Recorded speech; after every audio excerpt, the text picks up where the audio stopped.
Welcome to the Nothing Underneath podcast, Brian. You're one of the most interesting men I have met in my life. Ah, Yes. If somebody was to ask you to describe yourself, who would you say you are? I've been introducing myself. In the last week, I've been introducing myself a lot. And I don't want to use that introduction. But if I had to use it, I would say my name is Brian Muchiri. I come from a small village in Nakuru County. And I am a content creator, disability advocate, and I consider myself a creative mind. Yes, I love all things creative. I enjoy writing, enjoy creating videos, all that kind of good stuff. Yeah. You're 19 years old. You go through an experience that completely changes your life. And all of a sudden, you are forced with a new reality that I have to be somebody else.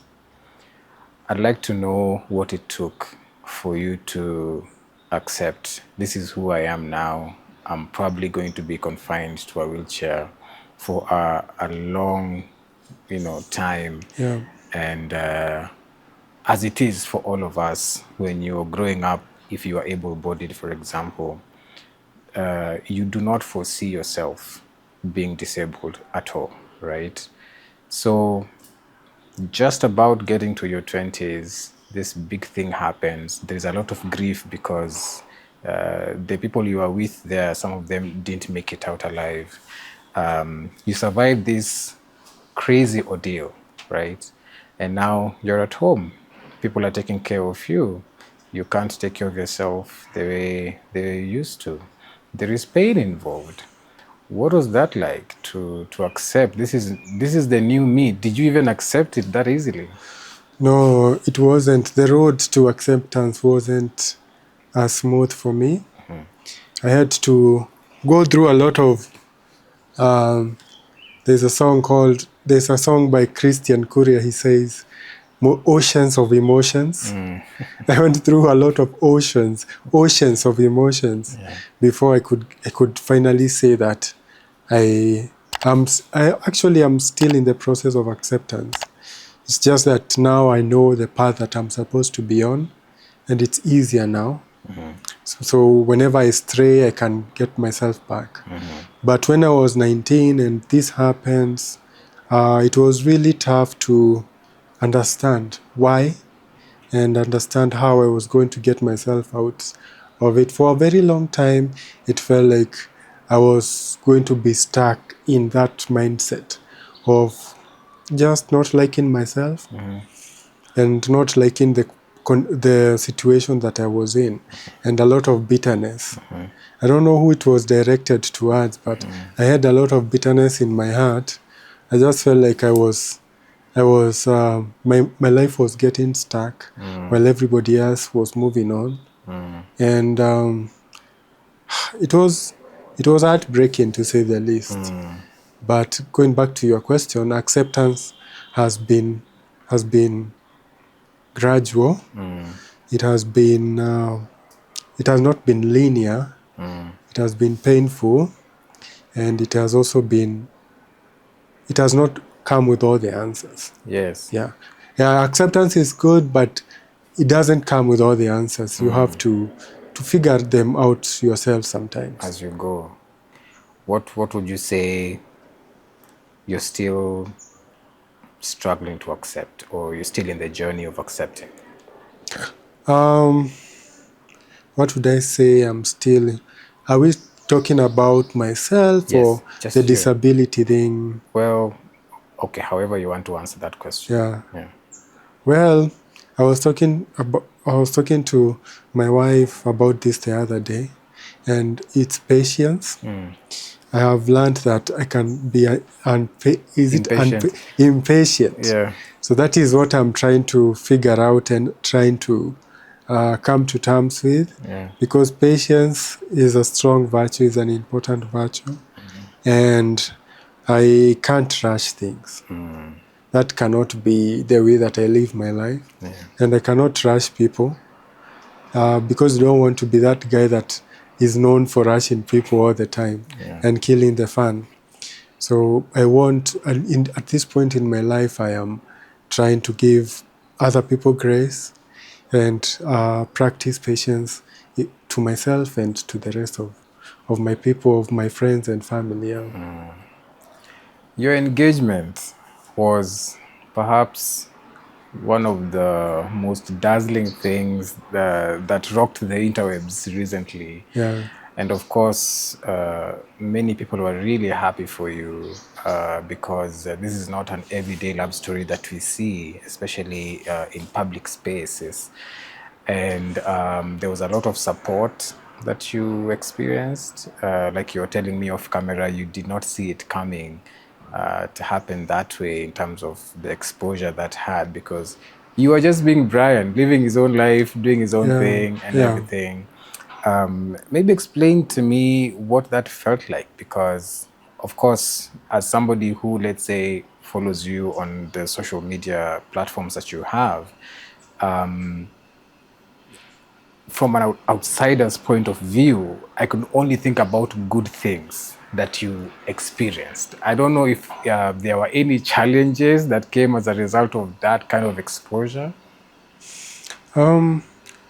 Okay, I would be remiss and I would be lying if I say that we didn't expect a reaction. Yeah. Like you just said, it is not a story that we see every day, especially when it is presented in such a way. So I did know that the story was probably going to get some reaction, but I didn't expect that kind of reaction. And especially because I've never experienced that engagement before, the engagement on social media. It was unique in the sense that there was a lot of outpour of love and support. But in that specific case, I wouldn't say that there were a lot of negatives towards it. It's the only negative I would say is that more people got to know about us, and when more people know about you, there are more eyeballs on you. There are more people to try and stir the pot. So we would get DMs in people in my DMs talking a lot of unsavory things in my wife's DMs. What are they saying? They, when someone like me is in a relationship with a very beautiful woman, there are questions that are going to be raised by some people I see. about the validity of our relationship. How it doesn't make sense to them how a beautiful woman would choose to be with a disabled man. So I think those are the same questions that they come with. They want to know why. Why him? Why not me? Yeah, why not me? The body has chosen chairman. And not the rest of you out there who have legs and you're walking and you feel like you're comfortable and more comfortable. Yeah, exactly. That was how it went, and now it became, after that it became an attack on her, that she was only with me because there was something she was getting. Then that is when then it became uncomfortable for me, and I really struggled with accepting that part of social media because it was relentless.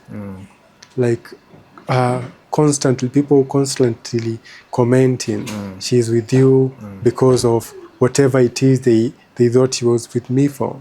So that was the hard part. Yeah. And I would imagine, of course, being that I have my own experience of what that energy comes with being a social media personality. In my case, most times it's just me. For you now, you're there with your partner, the feelings, your feelings, and then it's what she's been exposed to as well that also affects her on a personal level. Do you find ways to protect each other from that? Do you talk about it, or? Yeah, that was now the hardest part because for a while, for a long time, it was just me as well. Yeah. I was creating content by myself. Any kind of bullying that I would get, I would deal with it by myself. Yeah. But now there's someone you truly care about, and someone who you have brought to social media. Yeah. And all these eyeballs are on her. Yeah. So then her pain, you almost feel it double fold, because there is that kind of responsibility as a man. You want to protect your person. You want to make sure that no one is disrespecting them. Yeah. So I think for me that was the hardest pill to swallow, that I might want to feel like I'm protecting her, but some things are inevitably going to get to her. All we can do is keep on supporting each other, keep on talking to each other. I keep on telling her whenever it gets too hard, whenever it gets too overwhelming, you just let me know. Yeah. And we will find a way to go about it, because I feel like our stories, whoever we are, our stories are too important to be bullied away, not to tell them. So I would like for us not to stop telling them, but Yeah. should it come to a point where she doesn't feel comfortable anymore, Yeah. then definitely it won't be a question of not sharing anymore. Yeah. Speaking of telling stories, you were telling me earlier that you wanted to be a journalist. That's, to me, that tells me that you loved stories, maybe from childhood.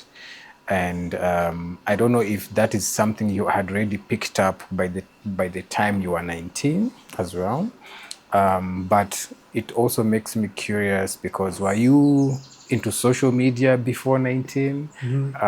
And maybe what informed you wanting to show yourself to the world? Because of course we do have a lot of disabled people who are not interested, or maybe this is too much for them, or maybe they would be too afraid of the bullying that comes, and it's really crazy bullying, man, you know. What informed you to say, by the way, I'm gonna tell my stories? When I was in high school, I've told this story so much in the last week. Yeah. But I was involved a lot in the press club. Oh, I see. And I was very excited about writing stories. Being in the press club gave me a lot of opportunity to go for functions outside school. Gave me an opportunity to report on what I saw. So we would do this thing where we had to write a report and give it to the press, to the head of press, the teacher who was in charge of our press club. Yes, the So patron or something. yeah. And the teacher would now read that report in front of the school during parade. So if it was drama festivals, I would come with the news, write what I saw interesting, who was in attendance, and then we would do our own version with humor, just talking about girls, talking about the dances. So there was always that creative beat inside. I was always scribbling. I would write letters for my friends because I knew how to put words together. But I kind of lost it after high school. I think I got distracted and I picked it up after the accident. I always attribute my cousin Wamboi to it because she led me back. She told me, why don't you try it?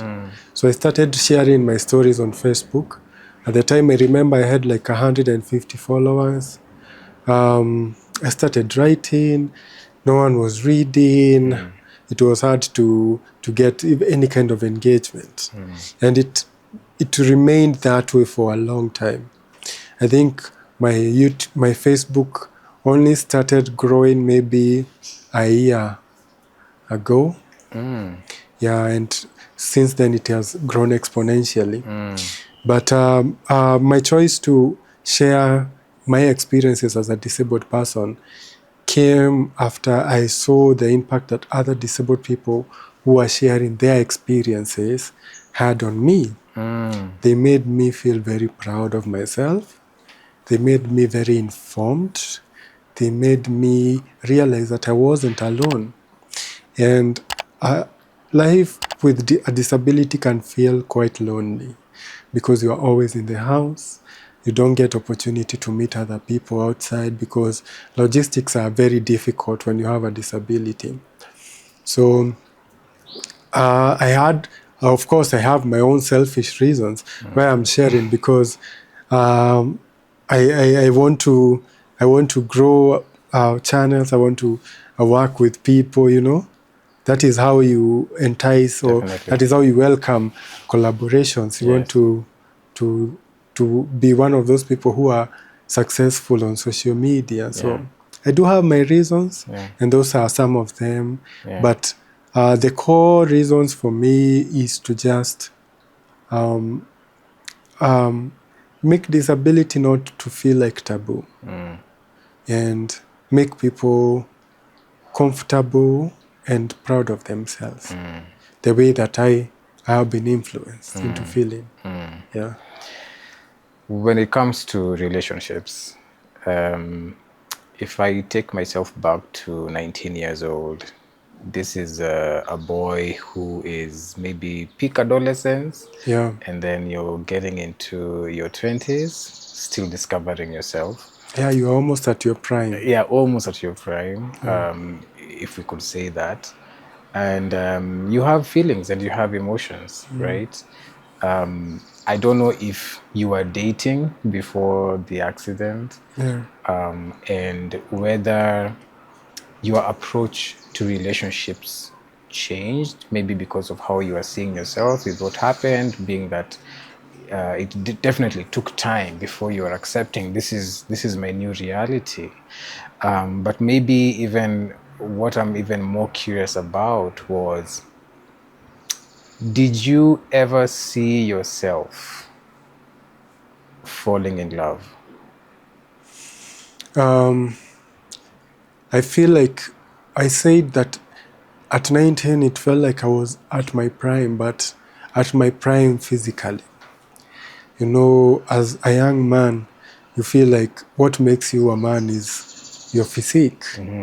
Like how fast you can run, how high you can jump, how heavy a bag you can carry, you know. And I used to define myself with that because I'm a farm boy. I grew up in the village, in the farm, and those are the things that makes you a man. Yes. Yeah? You can be able to put a cow into submission when you are going to milk it. So in relationships, I was almost in a relationship then, and the way that happened was, I felt, because I was so bruised and so broken, I couldn't move on with the relationship. And I've talked about this before on my TikTok. I just let her know that I wanted her to move on. And I don't know if I was making that decision for myself or for her, but I have noticed that I have that tendency of making decisions for other people because I think that is what is best for them. But probably I'm just running away from the fact that I'm not comfortable with myself. So I asked her, just please move on. Go on and find your happiness elsewhere. But maybe I was just looking for a reason to resent her, so I can say she left. And for a while, that was my story. She left. Because when you are a person, it's easy. When you have a disability, it's easy to fall into that trap of victimhood. It's a drug, and it's so powerful. And you get a lot of reward from it. 100%. Yeah? So I was trying to break away from that. So, but I did tell her that. So afterward, it became like me feeling like I was ready for relationships, but I wasn't. So I was pursuing relationships for the wrong reasons, very selfish reasons. Just trying to lie to myself. You know, Cat Williams spoke in an interview and he said, the liar does not forget the lie he told. So I was lying to myself that I am ready, that I am comfortable in my own skin, but I always knew that was a lie, and I never forgot it. So my approach to relationships was really, it came with a lot of uncomfortable truths. And every time I met someone new, I saw a part of myself I didn't like. And at that point, the easiest thing was to escape and not confront.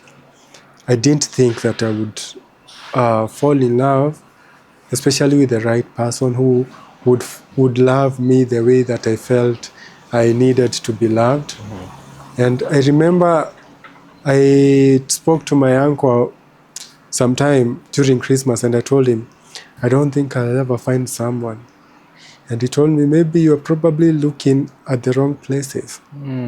And a few weeks ago, I introduced my wife to him. Wow. And he told me, do you remember that conversation? Wow. I told him, yeah, that's why I brought her to you. Full circle moment. Full circle moment. So I didn't think so. I didn't think I would find someone who would love me so boldly. And I always tell her, she has always been steadfast since the first time I asked her to be my girlfriend. She's never faltered, always been very sure about what she wants, and that gives me a lot of strength, and that is why we are probably still here. Yes.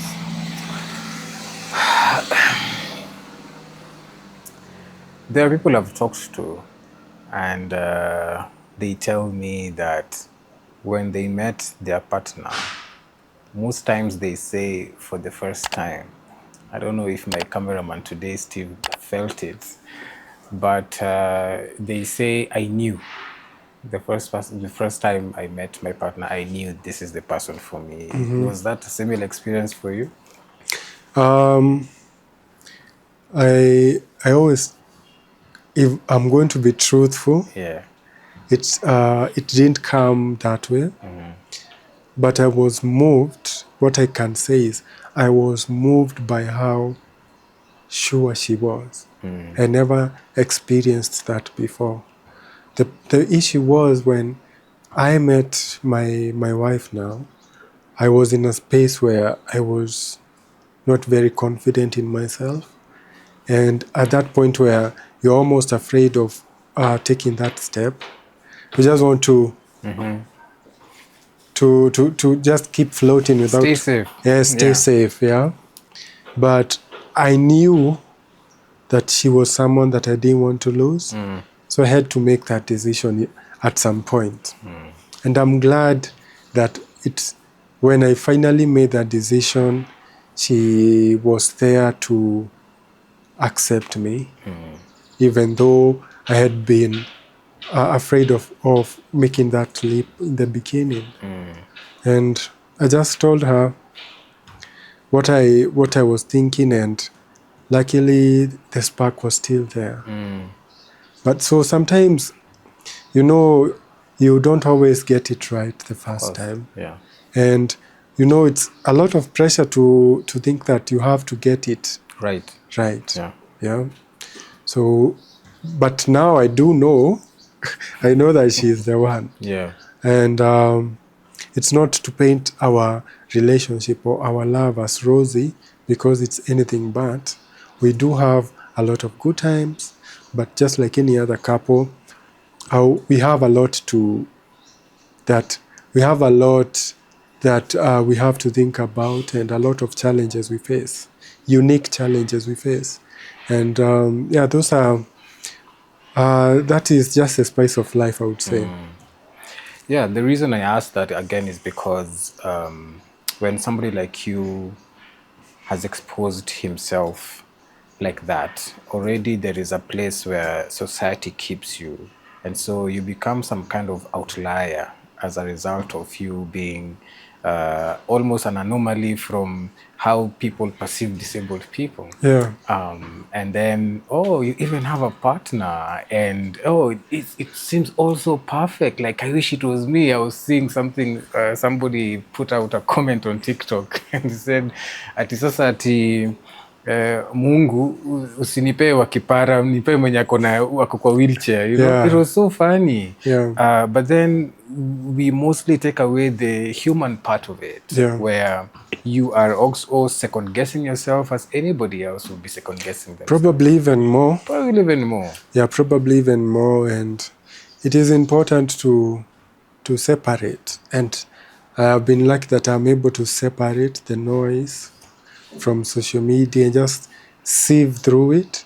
And my partner and I, we always have conversations and we talk about how we are the ones who are responsible for this relationship. And we should not be demanding perfection from each other. Even though human is to err, and sometimes you're going to be expecting like perfection, but you are still going to figure it out together. But we do, and I know what you mean, but by where people say people want to put us on a pedestal, like we have everything figured out, and it's far from it. We get frustrated with each other a lot, especially because, you know, especially when you bring in the aspect of she's giving me care, she's my primary caregiver. We spend all our time together. So it's a lot. It's a lot to handle, and sometimes it gets to the boiling point. But the fact that we are still here says something about the decision that we made to be together.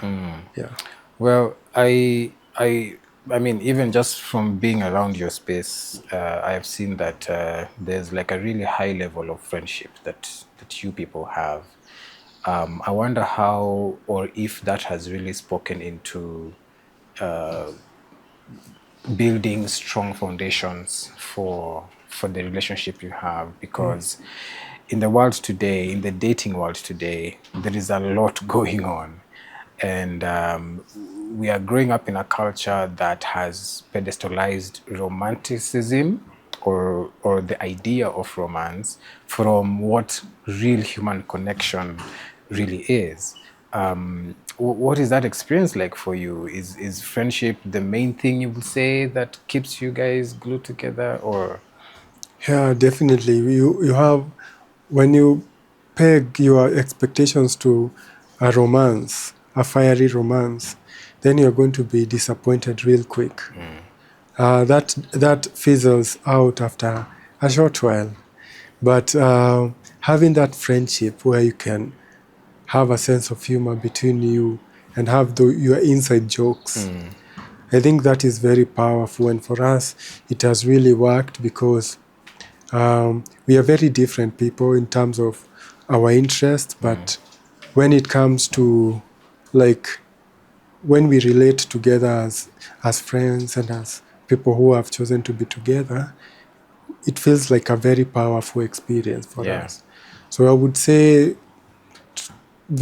I'm very certain that the fact that we have a friendship has led to our relationship getting to where it is right now.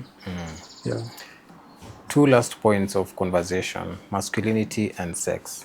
So this farm boy who paved or centered his masculinity on how strong he can be in the farmland, putting a cow into submission, you're milking the cow, which is a big deal in the context of that place, you know. Yeah, there are guys who just say, "Weh," and the cows just like exactly. You know, and it's a point of prestige. You feel powerful and whatnot, and how heavy the heavy things you can carry and whatnot, and then that's taken away from you unexpectedly, cut short immediately, and then now you have to form a new identity of masculinity.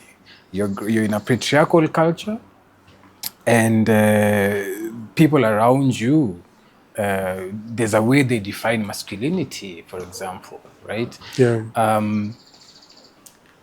How was that process of transition for you with being a man, because again, I've heard you mention that the part where, you know, you want to protect your partner, some of these things, again, the things I already hear about who a man is supposed to be to his partner and whatnot. Your masculinity, how was it affected and how did you start defining it later? I wrote about this a while back, and it was posed as a question to myself. Am I still a man? You know? Am I still a man even when I'm not able to do even the most basic things for myself? Am I still a man if when we are in bed and we hear a noise, she's the one that will go Get and out. check? Yeah.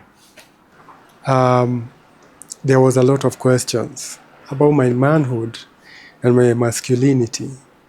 So I had to redefine and understand again what it means to be not other men, but to be my own man, because that is the main difference. When you are trying to put up a front that you are this man, heavy man, what you are essentially trying to do is you're trying to be someone else. You're trying to replicate the behaviors you see somewhere, that you see the best way to go about it. But if you look inside, then your manhood has always been there. You just need to find it. So I've defined my masculinity as just being comfortable with who I am.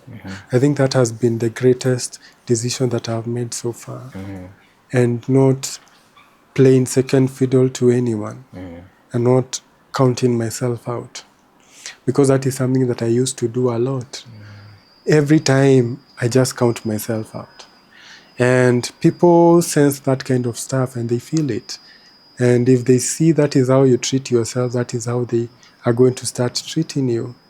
So it became necessity for me to change my ways and to stop being very, very brutal to myself. You know?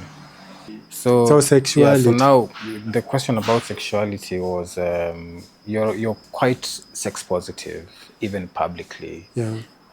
And I mean, being an activist myself, I would understand why this is important for you to get out, because again, people with disability are not often thought of as sexual beings.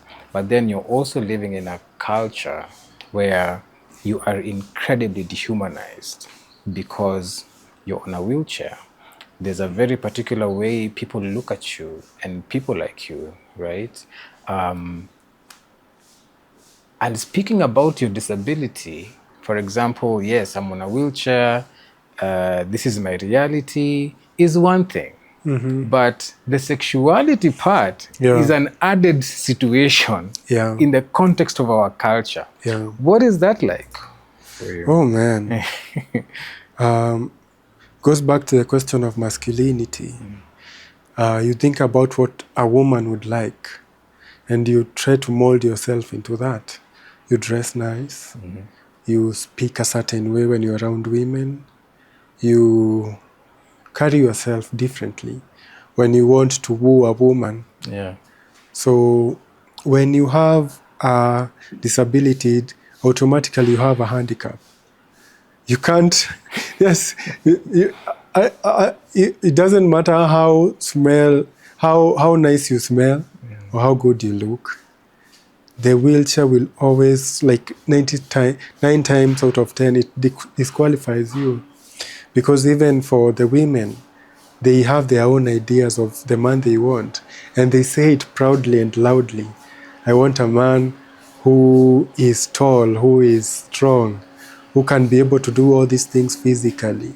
A man who is going to fight for me, you know? Yeah. And I don't think I can do that.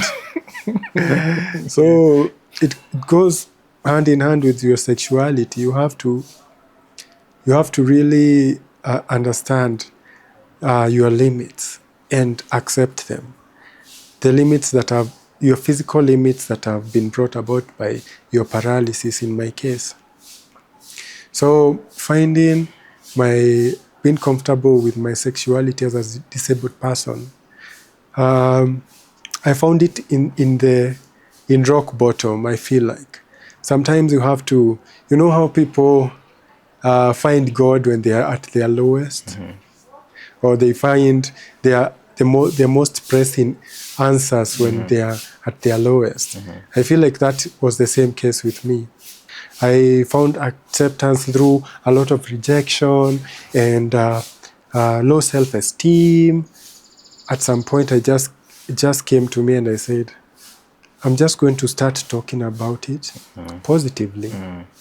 Maybe if I say it long enough, I'm going to believe it. And then I got that opportunity to make these videos and address these very controversial topics. And I did it so proudly. And my parents, like they have always known the kind of person that I am. I like talking about these issues, and they knew why I was doing it. So I was receiving a lot of support. And in the DMs, people were coming to me and they were saying, I relate so well with what you're saying, that we are not asexual. You know, that is, like you said, we are not humanized. And those who don't humanize us tend to objectify us. 100%. They treat us like conquest. I just want to know how that experience is. And then you can put it as a trophy on your desk somewhere. So there are a lot of, it's a lot of complex it's very complex when it comes to sexuality with disability, because there are some people who are coming to you, or they pursue you because you have a disability, because they want to satisfy a part of themselves that wants to feel like they have done something good in the world. Like, oh, Maze, I feel so powerful today because I just slept with a disabled man. And that makes me such a good person. So it's basically charity. So you have to understand the workings of the world and know that not everybody who smiles at you likes you or loves you. And to also understand that sex is going to look different. It's going to feel different. And most people are not going to understand that. And you are going to be attacked because of that. Because on social media, I get that a lot. The fact that maybe, you can't satisfy your wife.